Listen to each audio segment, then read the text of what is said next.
La situación del Real Madrid no tiene ningún tipo de sentido. En cuestión de días hemos pasado de que el gran problema del Madrid sea no haber titulado por segunda temporada consecutiva, con todo lo que eso supone para el equipo más grande de la historia del fútbol, a que este sea el menor de los problemas, puesto que dentro del vestuario se ha llegado hasta las agresiones físicas. Ahora mismo, desde dentro como desde fuera del club, todos estamos viendo cómo todos y cada uno de los pilares fundamentales de la plantilla están fallando. Posición por posición vemos problemas y desde la dirección técnica se nota de forma abrumadora la incapacidad del entrenador. El presidente ahora mismo se está viendo superado, la plantilla está completamente rota, los títulos no llegan y la imagen pública de uno de los equipos más respetados del mundo está por los suelos. Pero la pregunta realmente es: ¿cómo hemos acabado así? Luego de una campaña 23-24 de ensueño en la que el Madrid ganó Liga, Champions y Supercopa de España, el 16 de julio de 2024 Kylian Mbappé llegaba al conjunto de la capital española siendo la guinda en el pastel de lo que había sido una temporada más que memorable. Ahora, con el astro francés en sus filas, el Real Madrid era visto por afición y expertos del mundo del fútbol como un equipo potencialmente imparable. Si la pasada temporada había ganado tantos títulos con la ausencia de un 9 de máximo nivel, ahora con Courtois, Eder Militao, Rüdiger, Carvajal, Tchouaméni, Valverde, Bellingham, Rodrigo, Vinicius y el último fichaje, Mbappé, ¿cuántos títulos podrían ganar? Sobre papel, todo apuntaba a que el Madrid iba a volver a perpetuar un reinado absoluto tanto en España como en Europa, como ya lo tuvo en la era de la BBC. Lo que para ese momento nadie sabía era que el día de la presentación de Mbappé sería el comienzo de una debacle sin precedente para el conjunto blanco. El Real Madrid, encabezado por Mbappé y dirigido por Ancelotti, tendría como primer partido de la temporada la final de la Supercopa de Europa ante la Atalanta de Gianpiero Gasperini. El partido se saldaría con una victoria por 2-0 en la que anotaría su primer gol el delantero francés, y de esta forma los nuevos galácticos comenzarían con buen pie. Pero si el Madrid ganó la Supercopa, ¿por qué se dice que hicieron un adaplete? Cuando hablamos de un Real Madrid hemos de tener en cuenta que obviamente no los medimos con la misma vara que a un Atlético Madrid o un Borussia Dortmund, ni siquiera les medimos igual que a un Manchester City o un Paris Saint-Germain, que llevan muchos años a un nivel enorme dentro de la máxima élite del fútbol. Mientras que para el Atalanta hubiera sido una conquista histórica esa Supercopa de Europa, o meses más tarde para el Pachuca la conquista del Mundialito de Clubes, para el Madrid son logros terciarios que de cara al ojo público tienen un valor muy bajo, al menos en comparación con las otras grandes citas que les aguardan a lo largo del año, como son los torneos principales como la Liga o la Champions, los torneos secundarios como la Copa del Rey o la Supercopa de España, o incluso los propios clásicos contra el Barcelona, que a nivel mediático tienen mucho más peso para el Madrid que esas dos finales. Por lo que una forma bastante interesante de medir el éxito del Real Madrid en una temporada puede ser ver su rendimiento en Liga, Champions y clásicos. En esta temporada 24-25 el Madrid quedó segundo en Liga con 84 puntos, 26 victorias, 6 empates y 6 derrotas, quedándose a apenas 4 puntos del Barcelona. En Copa del Rey llegaron hasta la final, que perderían contra el Barcelona, y llegarían también a la final de la Supercopa, la cual nuevamente perderían ante el conjunto catalán. Pasando a la Champions, los merengues no fueron capaces de entrar entre los 8 primeros, y además se les vieron las costuras en las derrotas por 1-3 y 2-0 contra Milán y Liverpool respectivamente, aparte de contar la derrota por 1-0 ante el Lille, que pilló de sorpresa a todo el mundo por la clara diferencia de nivel entre equipos. Una vez en eliminatorias lograron imponerse en 16avos al Manchester City, en octavos ganaron al Atlético Madrid en penaltis y con cierta polémica, y finalmente cayeron en cuartos por 5-1 en el global ante el Arsenal. En tema clásico se disputaron un total de 4, de los cuales el Madrid perdió todos, dejando en el camino un global negativo de 7-16. En resumen, la temporada del Madrid fue bastante mala, pues en Champions no fueron ni la mitad de dominantes que parecía iban a ser, ni tampoco lograron llegar a semifinales, que suele ser el objetivo mínimo que se pone internamente en el club para esta competición. En clásicos es una temporada horrible si contamos también que el Barça iba muy limitado económicamente en comparativa con el Real Madrid. Aparte de que nuevamente el Madrid de los Galácticos, que iba a arrasar con el Barça en todos los clásicos, no pudo ni tan siquiera ganarle una sola vez a su máximo rival. Eso sí, en Liga no se puede decir que el rendimiento del Madrid fuera tan sumamente pésimo, pues apenas quedaron a 4 puntos del Barcelona. Luego de una temporada más floja de lo que se esperaba, Ancelotti abandonó el Real Madrid y el que cogía el relevo era ni más más ni menos que Xabi Alonso. En esta anterior temporada, la queja más común de los aficionados del Madrid era que no había suficiente táctica, que la ausencia de Toni Kroos era demasiado notoria y que nadie organizaba el juego desde atrás, y que Mbappé y Vinicius no acababan de casar como se esperaba. A todo esto hemos de sumarle los problemas a los que se enfrentaba el Madrid al tener a jugadores de tanto caché y al mismo tiempo tanto ego. Sin ir más lejos, tenemos a Vinicius, quien durante toda la temporada no paró de estar metido en polémicas y disputas con prácticamente quien se pusiera por delante, desde meterse en problemas con todas las aficiones rivales hasta a recibir una roja por agresión a un jugador del Valencia. Mbappé ya empezaba a acaparar el juego del Madrid y la conquista parisina de la Champions encendía el debate de ¿y si Mbappé era el problema? Por otra parte, tenemos los problemas en defensa con las continuas lesiones de Militao, Álava, Rüdiger, Mendy y Carvajal, que dieron lugar a tener que subir a Raúl Asencio a la primera plantilla y a la vez provocar más polémica por aspectos extradeportivos. Es cierto que la temporada había sido bastante peor de lo que se esperaba, pero también hemos de romper una lanza a favor del Madrid y decir que muchos jugadores se lesionaron y si no salía un problema por un lado, salía por el otro. Podemos debatir si esto se debe a una mala planificación de plantilla a inicios de temporada, pero tampoco es tan grave. Una mala temporada la tiene cualquier equipo y lo importante es que el Madrid se reforzara bien de cara a la próxima campaña para poder así cumplir con las expectativas. El arribo de Xabi Alonso al Real Madrid se veía como la declaración de intenciones definitiva por parte del conjunto blanco. Xabi no era un entrenador cualquiera, puesto que hacía apenas 2 temporadas atrás había ganado la Bundesliga con el Leverkusen, llevando a cabo un invicto de 34 partidos de 34 sin perder. Para que entendamos mejor la magnitud de este hecho, en toda la historia de la liga alemana nunca se había logrado un hito como este, y lo peor es que Xabi no lo había hecho con el Bayern o el Dortmund, lo había hecho con un Leverkusen que llevaba más de una década en el limbo. Con Xabi de por medio parecía que la afición por fin tendría su trance a la táctica, y los fichajes de Arnold, Hausen o Carreras llenaban de ilusión a un sector creciente de la afición. Si veíamos la plantilla, todo tenía una pinta ideal. Con estos refuerzos en central y carrileros parecía que Xabi Alonso podría llevar a cabo el mismo sistema que usaba en el Leverkusen, que se valía de 3 centrales y 2 carrileros. Sonaba espectacular. Courtois portería, Militao, Hausen, Rüdiger centrales, Arnold derecha, Carreras izquierda, Tchouaméni y Valverde en doble pivote y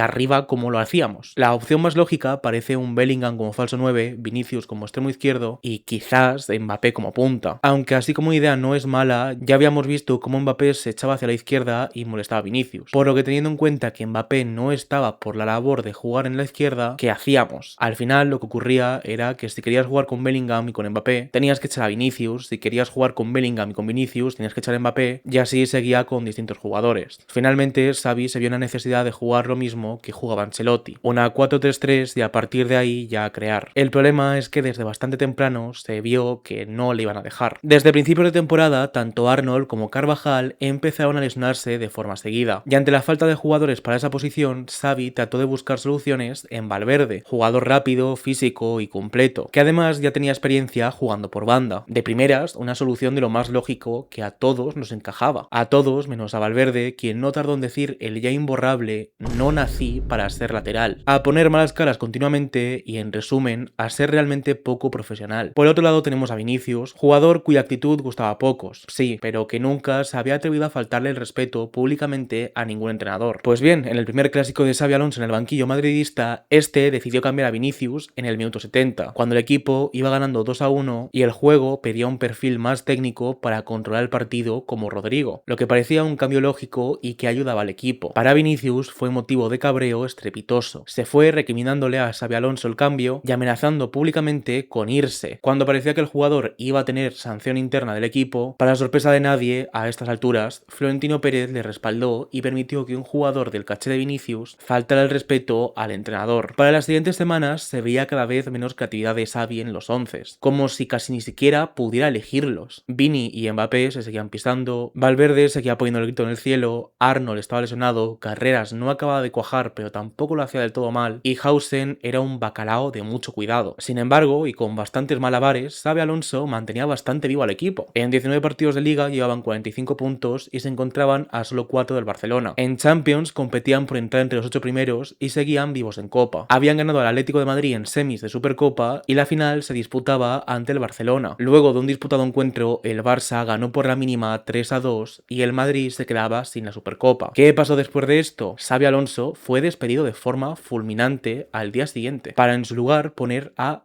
Álvaro Arbeloa. Como ya hemos visto, no es ningún secreto que los jugadores del Madrid le estaban haciendo la cama a Xavi. De hecho, en la final de la Supercopa, Xavi pidió hacer el pasillo del campeón al Barcelona para caer con la cabeza alta, y no es que sus jugadores se negaran, sino que fue Kylian Mbappé quien señalizó que no lo hicieran y que se fueran hacia donde estaba él, algo a lo que hicieron caso, como si la palabra de Mbappé fuera de mayor rango que la de Xavi Alonso. De aquí podemos sacar muchas preguntas, aunque quizás la más importante es ¿por qué le estaban haciendo la cama a Xavi? Sinceramente, aún a día de hoy no parece haber ninguna razón más allá de que los jugadores no estuvieron contentos con su forma de gestionar la plantilla y simplemente abusaron de su condición de estrellas para echarlo. Bellingham se quejó de forma privada y públicamente en filtraciones de que no quería jugar tan lejos del área. Mbappé estaba trayendo el caos táctico a causa de estar acaparando toda la ofensiva del equipo hacia él mismo. Valverde iba a filtración por día sobre su desencanto con Xabi Alonso y Vinicius ya había hecho la liada del clásico. A mi parecer, lo que ocurría es que el Madrid estaba plagado de estrellitas individualistas y anarquistas que se negaban a asumir que el entrenador está por encima de ellos. Y ante la pasividad de Florentino Pérez, todo se derrumbó, dejando como primera víctima al único que había intentado evitar que se abriera la caja de Pandora. El 12 de enero asumió el cargo Álvaro Arbeloa, anterior entrenador del filial que parecía ascender al primer equipo con la idea en mente de subir a muchas jóvenes promesas. Su partido debut sería de lo más asequible, pues serían los octavos de final de la Copa del Rey ante el Albacete Balompié de la segunda división. Por si no os habéis fijado, el canal se llama La Grada del Albacete y me honra mucho decir que disfruté ese partido como pocos en mi vida. Dios sepa cómo quiero a mi albacetico. Resumen del partido: Arbeloa quiso quedar bien con sus nuevas estrellas y les dio descanso. Acto seguido, perdió contra el Albacete por 3-2 en un partido que un Madrid jamás debe perder. Arbeloa comenzó con muy mal pie. Con una competición perdida, ahora le tocaba poner el turbo tanto en Champions como en Liga. Ante el Mónaco, el equipo se reivindicó goleándoles por 6-1. Para en la última jornada perder la octava plaza ante el Benfica cayendo 4-2. Los 16avos los ganó justamente contra el Benfica, en octavos el Madrid sorprendió arrasando con el City y en cuartos pelearon hasta el final contra el Bayern de Múnich, contra el que acabarían perdiendo por 6-4 en el global. Luego de la derrota ante el Bayern, la sensación era clara: otra temporada sin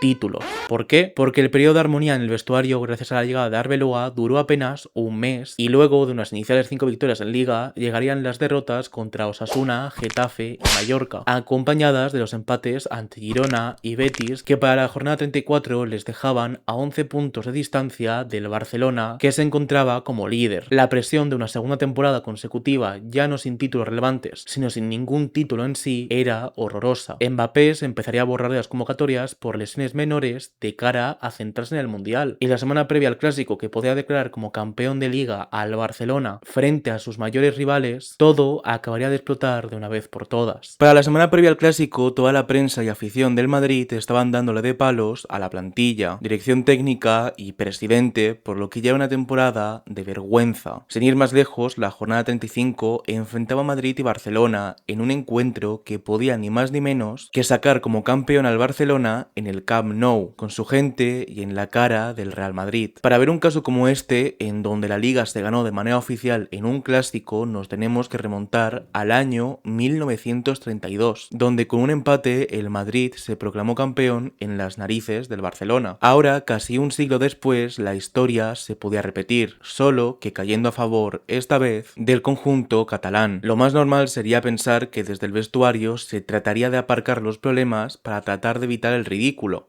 ¿verdad?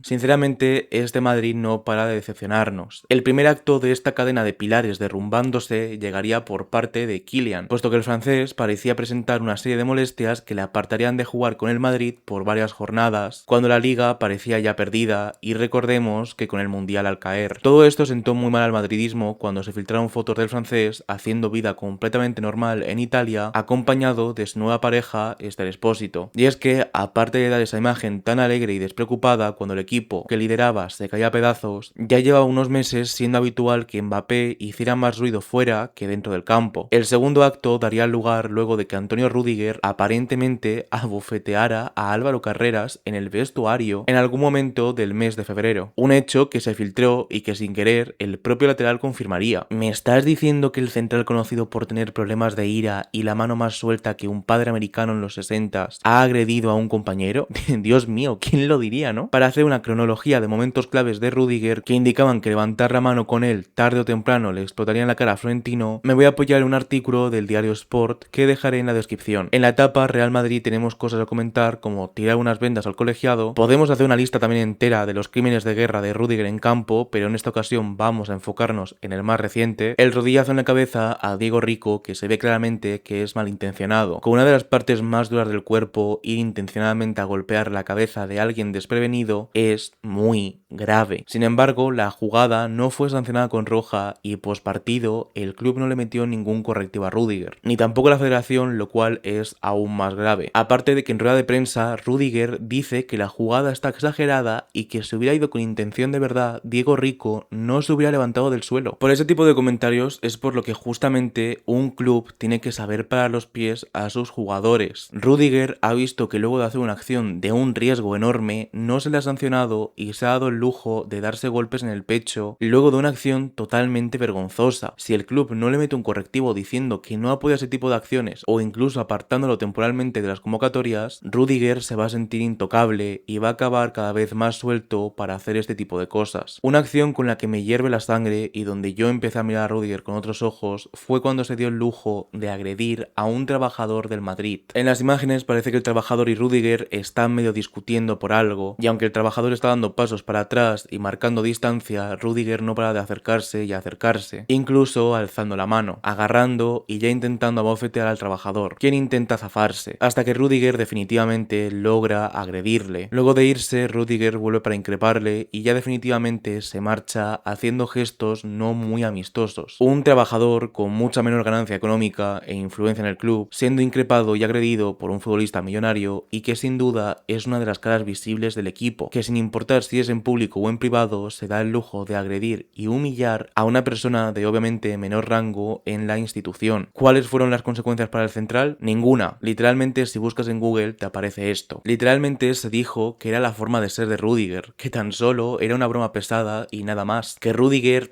era juguetón y excéntrico y que eso era parte de su forma de ser. Bueno, ¿qué quieres que te diga? Mala mía. No sabía que ahora cagar a hostias a la gente de tu entorno era una parte fundamental de la personalidad de algunos adultos hechos y derechos. Además, como no me he dado cuenta de que no era nada más que una broma pesada, si Rüdiger estaba completamente sonriente y Manolín no tenía ningún signo visible de miedo. Como es obvio, y luego de estas actitudes, si nadie le paraba los pies a Antonio, tarde o temprano iba a cruzar aún más líneas y parece que la última fue agredir a un compañero por un desacuerdo básico. Supongo que esto es lo que ocurre cuando todo el mundo ríe las gracias y dicen Toñaco está muy loco, que al final resulta que Toñaco sí lo estaba. Recapitulemos. Anarquía y egos en el vestuario. Mbappé borrándose. Agresiones en el vestuario. Vale, al menos parece que ya hemos pasado lo peor y que no se puede caer más bajo. Ok, nada que ver. Tchouaméni ha dejado inconsciente a Valverde. Tchouaméni ha dejado inconsciente a Valverde. Según informa Marca, Tchouaméni y Valverde casi habían llegado a pegarse. Aparentemente, la bronca se provocó debido a acusaciones previas de Valverde a Tchouaméni de ser el topo del vestuario y posteriormente parece que en un entrenamiento el francés había entrado más fuerte de la cuenta en una acción a Valverde, quien después habría entrado de forma malintencionada en varios lances. Luego de no aceptar unas supuestas disculpas de Tchouaméni, Valverde siguió dándole palos hasta que el francés se cansó. Al día siguiente, Valverde seguía en su línea y se negó a darle la mano a Tchouaméni y a aceptar unas disculpas. Tras el entreno parece que los jugadores discutieron hasta llegar a pelear y un mal empujón del francés al uruguayo acabaría con este último golpeándose la cabeza contra una mesa y quedando inconsciente. Creo que no es necesario decir por qué toda esta situación es horrorosa e impermisible. Literalmente, si el golpe hubiera sido más certero, podríamos estar hablando de que Valverde podría haber desarrollado secuelas peores que un simple traumatismo. Todo esto se acabó filtrando a la prensa y ardió todo. Valverde había sido hospitalizado y se confirmaba que estaría fuera por 2 semanas. Aparentemente, el propio Tchouaméni habría filtrado datos de la pelea a la prensa y la carta que escribió Valverde parecía una tirada de balones fuera mezclada con un sentimiento de haber dado un paso negativo que ya no se podía borrar. Desde el club se hicieron reuniones internas y se intentó gestionar la situación lo mejor posible. Por primera vez en la historia moderna del Madrid había habido una pelea física entre jugadores y lo peor es que había escalado hasta el punto de que uno de ellos quedara inconsciente. Desde el club se tenía que dar ejemplo y sancionar a los jugadores de una forma ejemplar para que esto no volviera a ocurrir nunca y que desde fuera día se vio una dirección seria de la situación por parte de los directivos. La sanción fue de medio millón a cada jugador. Tchouaméni cobra anualmente 12 millones y medio de euros por temporada. 500.000 euros son aproximadamente 2 semanas de sueldo del jugador. En el caso de Valverde, que cobra más, es quitarle aproximadamente una semana de sueldo. Hermano, me estoy volviendo loco haciendo este vídeo. Estoy empezando de verdad a creer que este equipo está siendo patético a no más poder. Por lo menos en esta ocasión no han tenido los santos huevos de invocar al espíritu de Juanito. Para mí hay un jugador que representa y que es el paradigma de lo que debe ser un jugador del Real Madrid, que es Juanito, y Juanito no se equivocó nunca. Me voy a dar mi opinión extensa acerca de Arbeloa en esta etapa como entrenador del Madrid. Solo diré dos palabras: cono, porque aporta lo mismo que uno, y pelele. Yo tenía un compañero que ha cogido un palo de golf y le ha metido un palazo a otro. Quería preguntarle si sigue pensando, como nos dijo en su día, que Mourinho es uno Dinoy. Sí.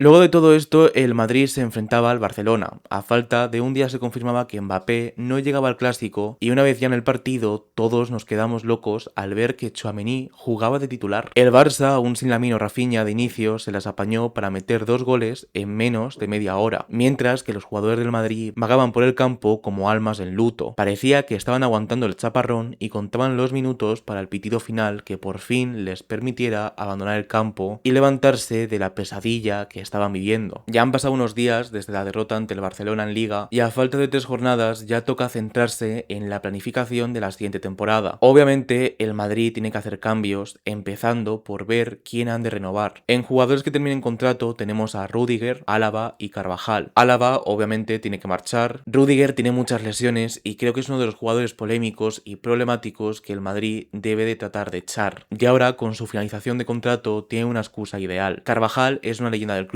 y aunque tenga tendencia a las lesiones, si él está dispuesto a bajarse sueldo y coger un rol secundario en plantilla, creo que es un jugador que sería interesante de tener al menos un año más. También por su influencia en vestuario. En jugadores con contrato hay que hacernos la pregunta de si realmente necesitamos tantas estrellas o en su defecto de si es sostenible tenerlas al menos a nivel vestuario. Bellingham aún es muy aprovechable para el equipo. Fede Valverde lleva tiempo siendo un problema en el vestuario y con un valor de mercado tan elevado no sería nada loco intentar escuchar algunas ofertas por él. Vinicius y Mbappé pueden llegar a pisarse entre ellos como hemos visto, pero no tiene por qué ser necesario la venta de ninguno si el siguiente entrenador que viene es capaz de hacerles entender lo que se necesita de ellos. Y sí, naturalmente Arbeloa tiene que terminar la temporada y marcharse del primer equipo, puesto que ha demostrado estar a años luz de ser capaz de dirigir a un Real Madrid. A nivel interno está claro que las cosas tienen que cambiar. No puede ser que figuras de primer nivel que tienen que mostrarse ejemplares tanto internamente como de cara a la galería estén dejando imágenes tan malas y de forma sostenida en el tiempo, para que cuando finalmente se cruzan líneas rojas las sanciones sean irrisorias. Esto no es solo a nivel entrenador, sino a nivel club. Si el Madrid quiere dejar de ser una guardería, tiene que cortar la anarquía de raíz y marcar límites claros como ya lo hacen otros equipos de primer nivel como Bayern Múnich o PSG. Y todo esto tiene que empezar desde lo más alto de la pirámide, desde Florentino Pérez. Ya para finalizar el vídeo queda la incógnita de qué entrenador podría coger este deplorable Real Madrid. Todos los entrenadores contrastados o están cogidos o no van a meterse en semejante desmadre. Sin embargo, hay uno concretamente que conoce la casa, que marcó el camino del éxito al Madrid y que si bien lo hizo llevando a cabo ideas que rozaban lo indefendible, no se puede negar la importante huella que dejó en el Bernabéu. ¿Podríamos estar ante la vuelta de aquel que no debe ser nombrado? ¿Podría volver al Madrid el genio de las ruedas de prensa? ¿Podría volver finalmente José Mourinho?